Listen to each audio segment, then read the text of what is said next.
Hey y'all, it's Kate, the Kate's Garden Chicken and Cat Rambles.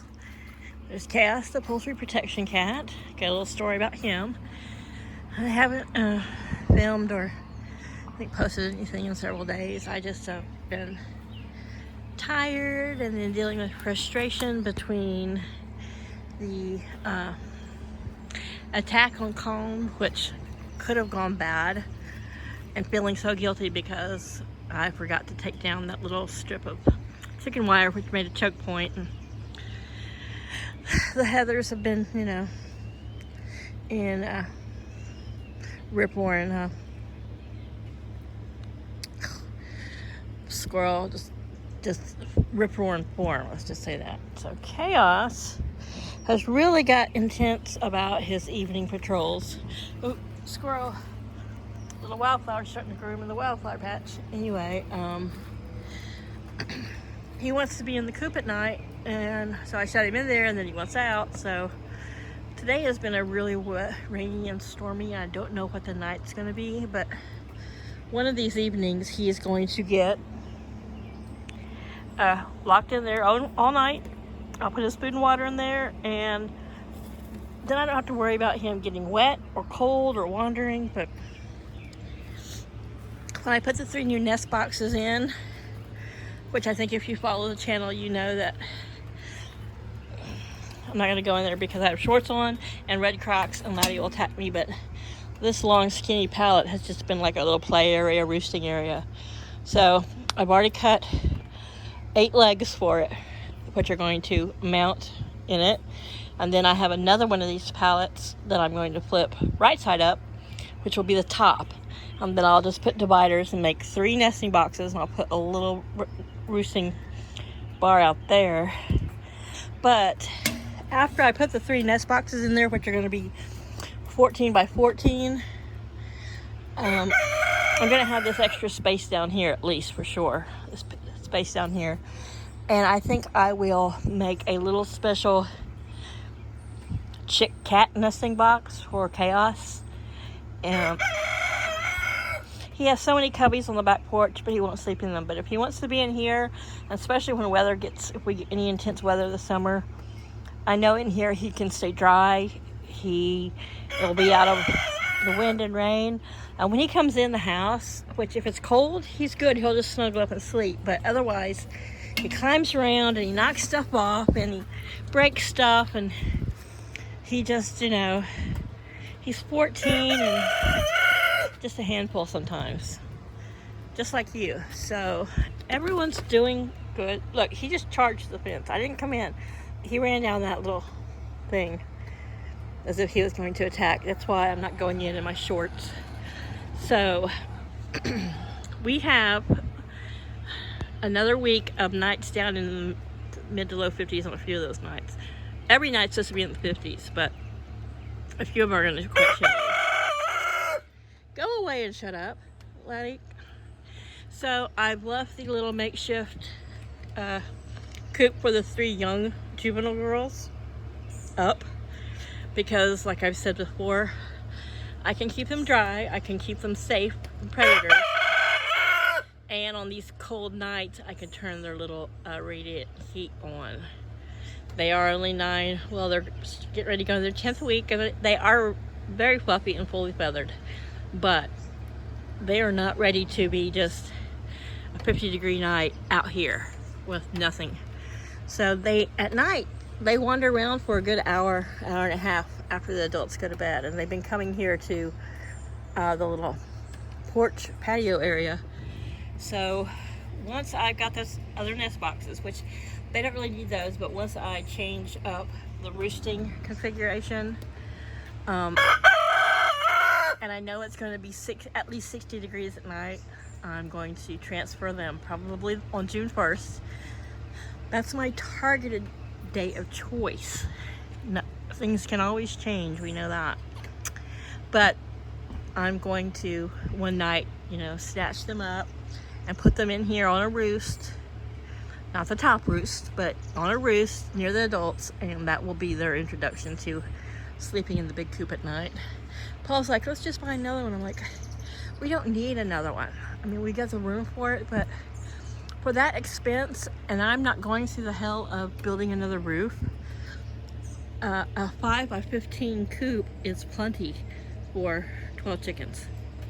You know, and the only time they're in there is at night, or if weather is really bad. So I really want them to integrate well.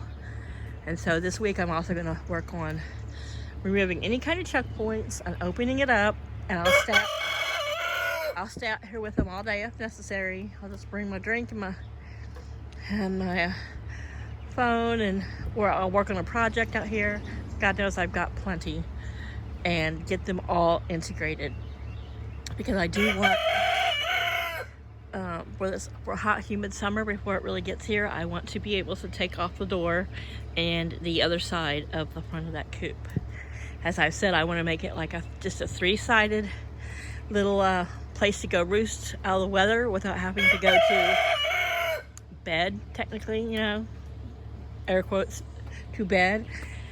I want to be able to put another little round windows, like portholes on each side, and that could be just a place they can get away from predators, where they can get out of the sun, and they can, I'm going to put a nest box in there, so if somebody wants a nest in there, that it's just a place for them to go during bad weather and inclement weather, and to get away from each other. But my goal is for all of them to roost up.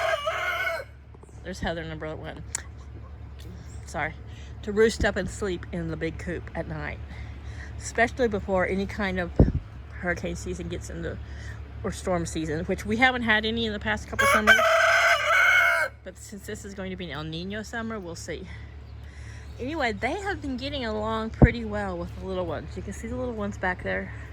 And they've taken over a place that used to be the big birds' favorite dust bath, and they like to have it on video and photos of them sitting on the stump back there just nibbling grass. But Luna every now and then has to go and chase them down. Like, I don't know. Of course, she just wants to make sure everyone knows that she's the head hen. But they're little. They don't know what a head hen is yet, really. Well, they do. I digress. I'm incorrect.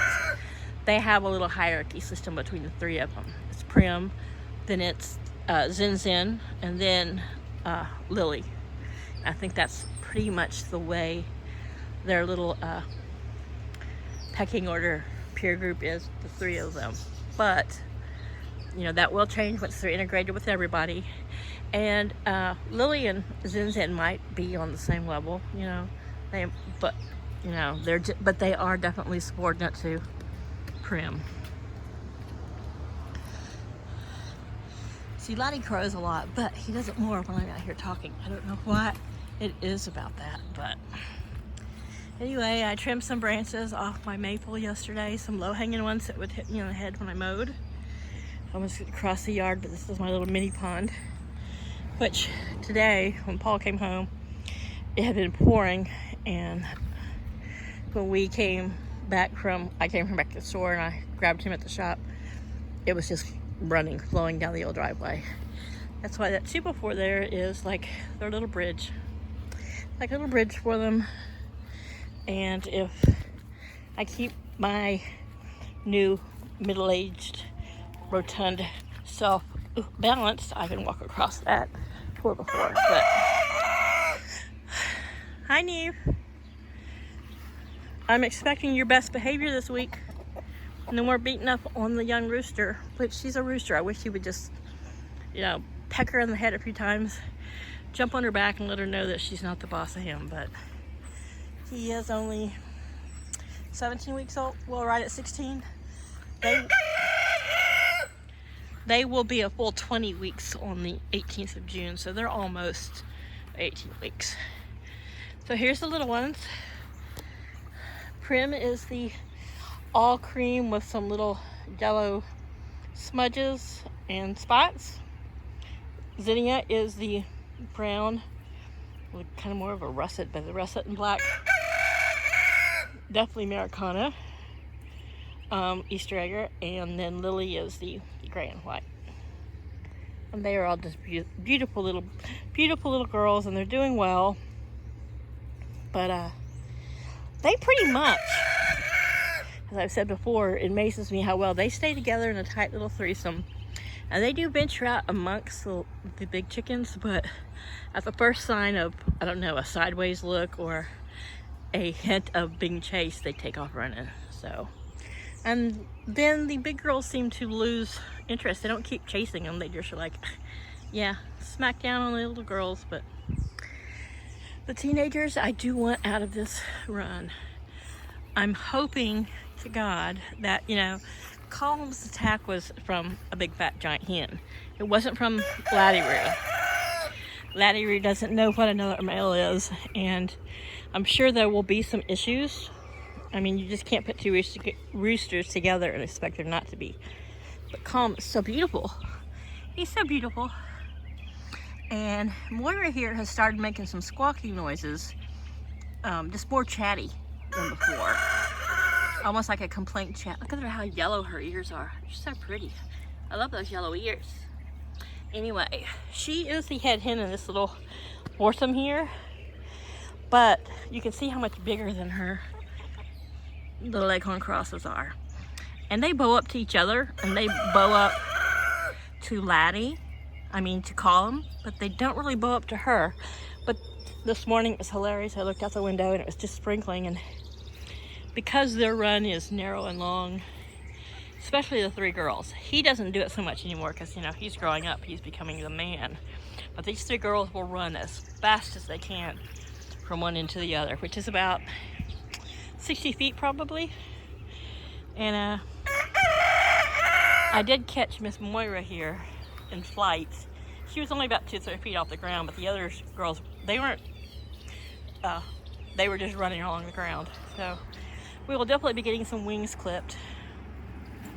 And if we can't dig a hole 3 feet to get the post in, then I'm going to, I have several of these 7-foot green metal posts, and I will figure out a way to at least get them in a foot into the ground and get the hawk net up. Not just because of predators. With 2 roosters, I'm feeling pretty confident, and my poultry protection cat, I'm pretty confident that I'm not going to have to deal with a lot of predators, especially during the day. And in the evenings, when it comes time to put them up, I'm usually out here with them, and in the mornings when it's time to let them out, I usually spend a good 15-20 minutes each time, even in the morning if I'm in my pajamas and bleary-eyed and stumbling with them, until I know it's, until the sun's up and I feel comfortable with them out here. But I do want the hawk net up also, just so lively games of chase and whatever don't send chickens accidentally flying over the fence. And I'm sorry, I'm just too old and too fat and too I have enough energy issues without using all my energy up just to chase down crazy chickens. And then, as I've said, I'm going to expand their yard. This probably 40-foot by 50-foot square here between their fence and the mint patch there that's growing. That's the mint right there. I am going to enclose for the chickens. So, garden's doing okay. I made a garden video the other day. These are the tomatoes that I've got in these pots for now. They could reasonably stay in these pots, but I want them to have a little bit more room for their roots. So this week I'm going to go and get some more soil. It's just a matter of me driving all the way to Walmart, which is to the beach or to one of the inland towns further inland. And I'm going to get some more of that organic soil that they've been having such a great sale on. My slow ass peas are doing well. I think the only saving grace has been that this May has been more like a spring than a May. So right here is a sugar baby watermelon starting to pop up. And because of when I planted them and the way we've had these weird rains, I am glad I did put a little bit of straw down, but I don't see any popping through over here. Oh, yep. Spoke too soon. Get your little paws up there. I think there's one, maybe. I can't tell till it gets larger. Here's something green here, so maybe those are the very beginnings. But chaos wants to be. Oh, look. These will have to be thinned and few weeks. But so we've got sugar baby watermelons coming up, and I went ahead and used these holes here. 1, 2, 3, there's 6, 7, 8, 9 of these holes, and I've put green beans in there. So even if I get, I'm saying probably 12 plants that I'll let come to maturity as long as they got room, that'll be enough for Paul and I. I mean, I gave so many away last year, and it was just a lot of work. And I am, oops, sorry about that belch. I've been eating chips. I know they're poison, but I couldn't resist. But that was, these two that are leaning, I don't know if I'm going to leave those, but I'm going to leave these old okra stalks up there, as long as they're not super, none of them are really super flimsy, because they're, well, that one might be more flimsy than I think, but you know, they're surrounded by this weed mat. I really want, I may still have to stake them, and I may end up just cutting them off at the ground. I mean, instead of trying to pull them out by the whole root ball. It's not like they're going to come back. But I had mentioned in my gardening video that I was hoping to put my cucumbers around the base of those and let them climb up those, because they have like at least 1.5 to 2 inches. 1.5 inches is the smallest of their stalks, and some of them are up to 3+ inches across. So we'll see. And like I said, Paul does not want me to plant anything on this aisle here and in this area. So I need to harvest more of this weed mat. Instead of buying more, I want to take out the furthest edge here, cut it down the middle, and then take all this to go to the front garden. I've already found some weed mat that I didn't use, and I've cut it to size around the lilies. I just need some more, and if I can save the $30 and repurpose this stuff that is no longer going to be necessary, I'm going to do that. I would like to leave, like I said, a row for the green, just this side of the green beans, which would be, you see this little green line right here. That would be pretty much down the middle of this section, so that I don't have to do a lot of weeding. I can set pots around without worrying about the roots going through the pots and in the ground. I won't have to worry about weeding. It'll be easier for me to get around in the garden, not worrying about sloshing and sinking and all that kind of crap. Anywho, so the things in the ground are doing well. The things in the pots are doing well. I look forward to the potatoes popping up. And then when I get some more soil this week, I'm going to do, well, I have 2 more bags that are strictly for potatoes or root vegetables. So I will do potatoes in those 2, and that'll probably be enough potatoes for me for the year or for 6 months, or I might eat them as fast as I pick them. I often do that. People are like, oh, why don't you can or freeze? Well, I freeze a lot of stuff. I don't enjoy canning. Once you buy all the lids and the jars and all the stuff with canning, it's more expensive than just buying my freezer bags and vacuum sealing them. But I eat it so fast. So anywho, and then I've got 8 bags, 8 more grow bags that aren't for root vegetables, and that's what I'm gonna put the 2 tomatoes in. So I'm gonna put several cucumbers in, and who knows what else. I would like to find some more tomatillo plants. Of course, my little place didn't have them, but I would like to grow some tomatillos to make my own verde salsa, because it's my favorite salsa. But anyway, you can see I cut the lower limbs around my little maple, which Paul always says we should take out, but no, it's beautiful. It was about died in a bucket, and I brought it to life. And his whole reasoning is because it has this kind of a split trunk. Well, it's healthy though, and looking at maples and online, and that's not uncommon. And as long as it's healthy, we need it. Otherwise, this part of the yard will have no shade. This tree, which is part of what fell down here, 1/2 of it that fell down. If we have anything major weather-wise, it's gonna come down. And if it comes down, it's probably gonna crush my maple, but you know, I would like for Paul to top it. But I like having some shade.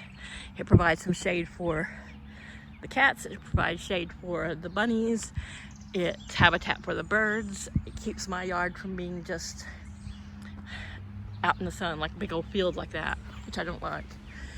You know, I'd rather him top that one, take some of that one out, but I like to keep the hollies big and wild like they are. I have 2 of them that are probably 50 feet tall, or close to it.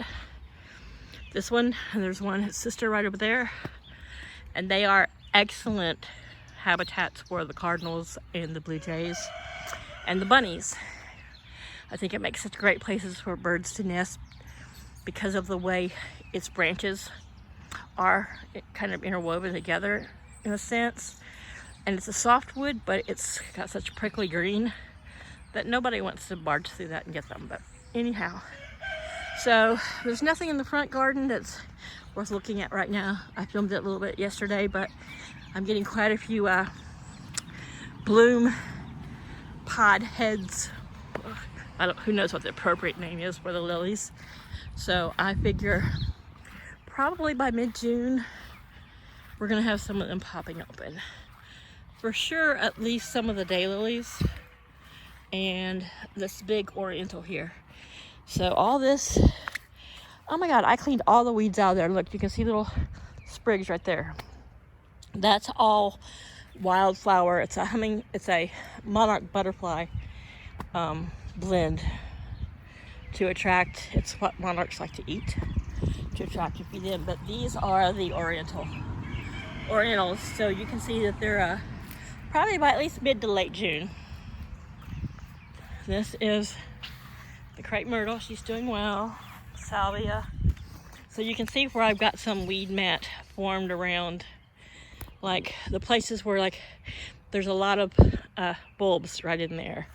And right here I cut this kind of half moon because that is where bulbs are. And I don't want to over mulch those spots and keep the bulbs from coming up or cause them to rot in the ground. So in those little patches, I would rather for the summer put a pot of flowers and just pick the weeds, or just lightly mulch those areas. Here are all the Asiatics, and you can tell that they are about probably a good week ahead of the Orientals. These are my big white ones that, you know, last year I was just amazed that I got 2 or 3 of them that survived after they were all right days from blooming when they were crushed by this tree. So the hydrangeas, I'm hoping I get more blooms this year. We'll see. The sage survived and is blooming. Here's more salvia. Here's some leftover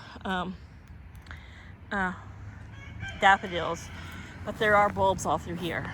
This is another daylily. This one, the Stella Fior and the Yasmina, that's their names. They bloom really, seems like months before this one, and this is the one that's a real pale flush kind of tone pink. And it got really crushed and damaged when the tree fell, but I think it's going to come back just fine. So I pulled any of the really obnoxious choking type weeds out of here, and this is all that wild strawberry, which I will pull out. I may break down and use some weed killer on those, because once you start pulling, they have such an intricate network of roots under the ground. I mean, you see the plants and they're really easy to pull up. You know, it looks like right here, you know, it's pretty surfacey, but they spread everywhere. So we'll see. I just need a cool morning and the gumption to get out here and do it. Roses are looking great. This rain's really beat the crap out of them and they're looking droopy. But last year I got 3 full blooming shows from these roses. So, oh, it smells so good out here. I've said that many times, but the yucca, it was standing straight up the past couple days, but it's been cloudy, so now it's reaching towards the west to the sun. So it looks like I might get a yucca come up out of this new one. Probably not though. maybe. These two may not even produce a stalk and a flower this year, and that's okay. It never hurts for a plant, especially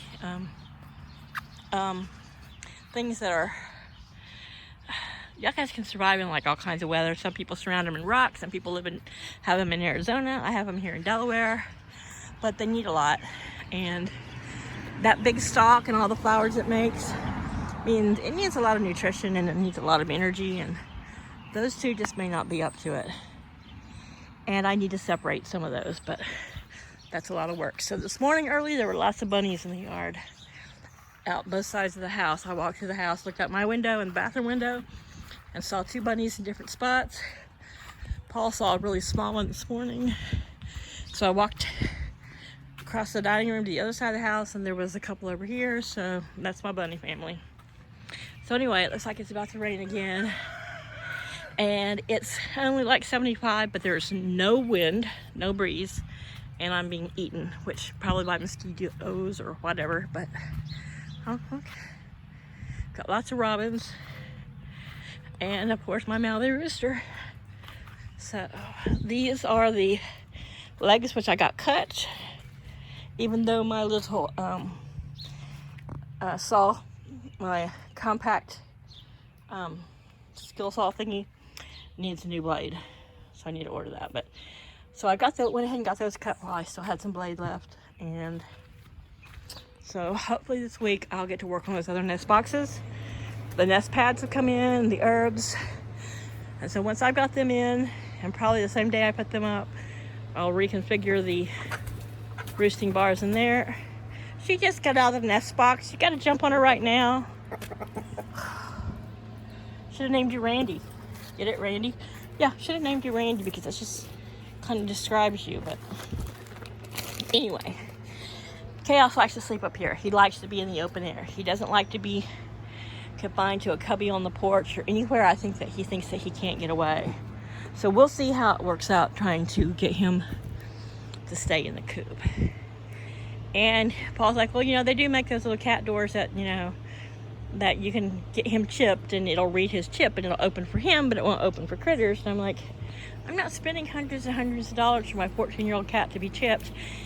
And then turn out that he is just on a whim when he wants to sleep in there. This morning, the quick story about Chaos. Paul burst into my room this morning before I let the chickens out, so like not even 6 a.m. And he said that I don't know if he came home from the gym, he went to the gym super early, I don't know. But Chaos was soaking wet in the teenage pen. See, there's no way for him to get in that coop. Now, if he stays on this side over here, this white roof extends about 18 inches over that edge. So he could have got out of the rain. But I think what he did was not realizing that the mesh was not as climbable as the rest of the outside fence here, which is just chicken wire. He jumped in, and then with the mesh roof it has, he couldn't get back out. I mean, I got up, I came and let the chickens out, I checked on him, he was in the kitchen eating. He wasn't that soaked, but I toweled him off, and you know, once he was done eating, he wanted to go right back out. But he can, as many times as I let him in this yard and out the yard. Last night, I just said, listen, I'm not going to be a revolving door for you. I can't stand here and just open and close the door. But as long as I was in there and in and out, he wanted to come in and out. So he has a way of, on this far side, jumping over and getting in and out of the yard. And in the pouring rain, if he hadn't got himself stuck in the teenage pen, he can get up under the little pavilion. Which, yes, I still need to reinforce it a bit. And he would have been totally dry. This morning I looked in there, and all of the where the nest spot where they dust bait, which I don't want him to poop in like a cat box, which I don't think he would, but you never know. It was all nice and dry. So see, the big little chickens are out, and the big chickens aren't like rushing over to be mean, but they do, you know, keep their distance. The little chickens know that the Heathers are mean girls. They're really mean girls. I don't even know where Luna is, why she's not out here. Oh, there she is. She's over here. So they do like to come over here and stand at the screen wall and just look at Laddie Roo and eyeball the other girls. I don't know what that's all about, but hopefully I can get them all integrated. We had a little talk about this morning. I said, we're not going to stay segregated. You're all going to live together and get along. I just can't justify putting up another huge run, spending another $150 to roof it when I don't need to. You know, I'd rather use whatever space or, you know, a big huge yard, and so we can continue to expand their free ranging area, and they can all sleep in here. And yes, I'm going to make the 3 tiers, 1, 2, 3 above their floor in there, but I'm also going to put a high roosting bar here over the nesting boxes, so that if someone wants to roost up there and not be in the back corner, they can, or during the day, or when it's just bad weather and raining and they don't want to all be confined together, but they can all get in there, they can all roost and be out of any rain or wind or whatever. So, and this winter, that way when they are confined in bad weather, they're not confined in just the square sleeping part of the coop. So, all right, I'm gonna end that here. I've been enough rambling about the garden, the chicken, and the cat. As the title of this page says. Thank you. I noticed this week I got several new subscribers. Welcome, howdy, and just come along on this ride, this adventure here, me and my chickens. Oh, see, at bedtime, I have to fight them. Turn a light on in that little coop and fight the kids to get them in there. Now they're like, we're just gonna go in here and have a snack. Which I do need to fill up their little feeder. Okay. It's never ending. I just want them to eat what's left in there, so I'm not continuing to put stuff on top. And I want to wash that bowl out in the morning. But anyhow, can we all say goodbye? Everybody besides Laddie.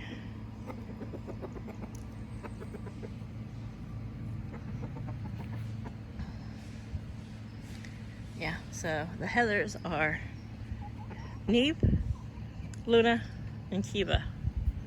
Oh wait, this is Kiva, and that's Neve over there. Yeah. They've been less mean girls. I kept catching Luna yesterday, chasing the young ones yesterday afternoon, and getting in their pet coop. But my window is just right over here, 20 feet on the other side of me. So if I yell her name out the window and say, Luna, she knows, and I use the mom tone, she'll come right out there and she'll look at the window like, what, me? I wasn't doing anything.